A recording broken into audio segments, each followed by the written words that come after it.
Hi guys, in this video I will show you how to change IP address on Windows 11. So first things first, you just have to simply go to your start menu, and then this time you have to simply type ncpa.cpl. Now click open, and then here you have to locate that specific internet connection. So for example, we will be using Ethernet this time. You have to right click and then tap on properties. Click this one.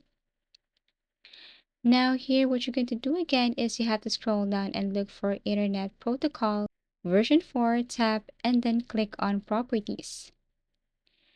Now you should see a small box that will pop up right here, and all you have to do is to add or enter these numbers that I'm about to show you. So you have to go to your start menu, type CMD, click open, and then here you have to type ipconfig.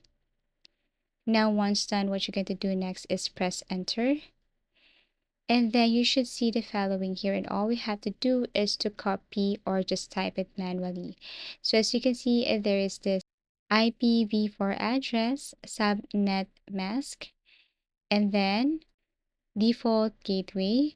Now we're going to add this to properties under the Internet Protocol. So we're going to add this. So you have to type these numbers for the IP address, now the subnet mask, and also default gateway. Now tap on use the following DNS server, and then you have to follow what I'm going to type, which is 1111, and then below here is 1001. After that, what you're going to do next is tap on OK. And that's how easy it is to change IP address on Windows 11. Thank you so much for watching, and see you again in our next video tutorials.